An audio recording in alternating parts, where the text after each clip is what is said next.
Welcome to Deep Thought. Cultivate your peace. Now, in the past couple of podcasts, I talked about thinking about every situation, and then the last one, relaxing. But overall in life, the thing that you need to have is to be at peace. And this doesn't necessarily mean just, relaxing, being calm, but to be at peace with everything happening around you. To be at peace, to be calm. Like, I'll give you an example of peace, a practical example. Now, I've been around some martial arts masters, some grandmasters even. Like one gentleman, I've met a couple, like older gentlemen who developed their own systems. And there's a lot of that out there. People develop their own thing. And the thing that struck me about them was how peaceful they were. Because they were warriors. Like, if you look at any martial arts grandmaster or grandmaster, they're at peace. So if something comes for them, they can handle it. They don't handle it from a place of emotion or fear. They're very peaceful, very calm about it. They just look at stuff. Like, I remember I knew one martial artist, and he said, yeah, people come for him, try to mess with him, but he'd just be like, yeah, he just look at him because he was at peace. That's a practical example of it, because it really is impossible just to be in peace in just the sense you just relaxing all the time, because you still got to work. You still got to go out and do stuff. But the peace simply means being at peace with whatever moment. Now, one book that talks about this peace, and it's more on a spiritual thing, is the Manosphere, written by Rom Wills. And he sees it from a spiritual perspective, like peace is the highest thing, amen. Because in that tradition, it's seen that the highest level, the God, is totally at peace. Totally at peace, like still water, totally at peace. And of course, there's other aspects there. I ain't going to get too deep into that, but that's the highest thing a person can be, just at peace. And that peace extends to events in life. And it's not just sitting out meditating like 24/7 or 24/7, but just no matter what happens, you're at peace, which means you're not upset by it. You're cool and calm with it. Like, no matter what, your house could burn down. You're still at peace. Your mate could run out on you. You're still at peace.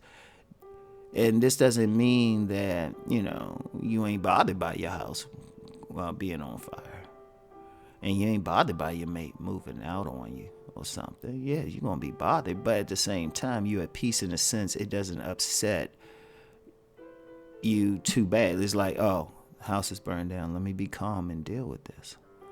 I got to deal with the insurance and all of that. The mate leaving, and you calm with it. Like, some people are calm. Like, some people, mate, let me use that example. Because that's where most of our peace is disturbed by what we deal with another human, because relationships are very important. Let me just go off on a tangent. You know how I do here. Relationships are very important. A person's peace is most often messed up by the relationship. Like, their house could burn down. They say, oh, I'll just get insurance. Yeah, they missed some stuff in there, some heirlooms, but, it's tough for them. But, people survive it. But, shoot, their mate say something or do something, shoot, people get messed up for decades. So, and that's just an example. That's just an example. You walking out, people talking trash about you, but you're at peace. You're at peace because you've cultivated your peace. Now, let's be clear on all that. It's one thing to say that. It's the hardest thing to do, because I'll be straight up. And I've said this, you know what, I'm going to say this, and I've been saying this more and more. I'm not a guru at the top of the mountain. I'm still climbing, so I'm definitely not at peace with every single thing. But it's something I work on. And I'm going to tell you what. I'm more at peace than most people, because there's been some stuff, and my being at peace means my immediate reaction isn't negative or anything. I've seen stuff happen.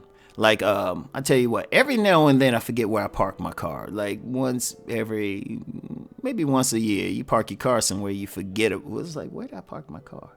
Now, some people might do that. They start getting upset, pulsating and everything. It's like, oh, wait. Me, I'm just like, oh, my car isn't right there. Let me look around first. Or whatever happened, or I might hear some loud noise or something that would startle most people, and I'll just be calm and just look around. Now, that's because I've worked hard to maintain that peace, meditate, learn to be calm before reacting first. And think about it, that wasn't no easy thing that I said, oh, I'm just going to stop doing it. You're talking over 20 years since I, discovered that concept about peace in the meditation. So since then, you're talking since I read that about 1996 and still got it on my bookshelf. But it was like, oh, okay. 1996 to now. So it's that easy. It's a lifetime pursuit because it's still not perfect. Let's be real. It's still not perfect. It's still not perfect.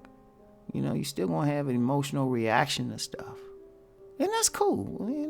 That's cool. I mean, it's not as intense, but it's still going to be something. You're still human. And it's a lifetime thing. That's why you get some people in like seminaries or something. They try to get away from everything to cultivate, and they still have an issue. So imagine you in the world every day because you're still interacting with people. You're still interacting with situations. So it's a lifetime thing. And like I said, I would honestly say I'm better at it than most people. I'm way better at it than most people.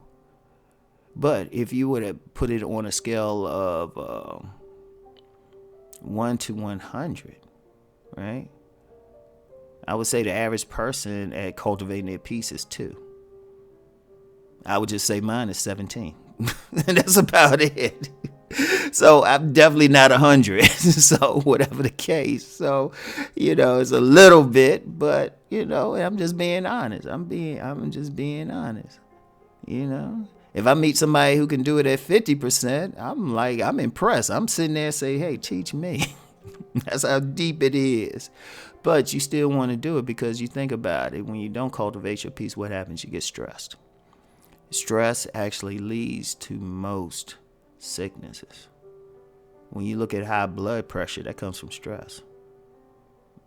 Diabetes, a lot of stuff, because you do stuff to respond to the stress, and then that actually causes the sickness. Like the biggest single issue is stress. So in order to combat that, you got to maintain your peace. So it's like heart attacks, that comes from stress. Somebody hit them real hard. Cultivate your peace. Like work on it. Maybe in 3 lifetimes from now, I'll get it to 100. But right now, it's like I said, higher than a lot of people's. And people say, oh, you all calm and stuff. Y'all don't know how much work I did with it. Because as I said before, Rom had to deal with some temper issues. Rom had to deal with some temper issues. And, even now, there's certain things I'm like, So it's tough, but it's a fight. And that's everybody got to do that. Everybody, you want to get to that point. Because once you get to that point, that's when you have some real power. You don't have as much stress. Like I say now for myself, I'm at a point I very rarely have a headache. Now, there was a point a few years ago, of course, I was still working a day job, that I would have a headache so much I just carry like some headache stuff with me. Because even then, it was tougher to work on my peace. But that's one of the things, since I've been like fully entrepreneurial now, fully self-employed, I've worked more and more on the peace thing. And now the only time I'll get a headache, even a slight one, is honestly if I don't eat. And that's not like a stress headache. That's like a hunger headache. Like, put some food in your stomach. So, anyway, that's all I had to say. Work on that piece. Like I said, I'm still working on it. I'm been working on it for years, calmer than a lot of folks. peace in many situations, but I still got a long, long way to go. So anyway, that's all I have for now. Peace and many, many blessings, especially the peace part. All right, y'all.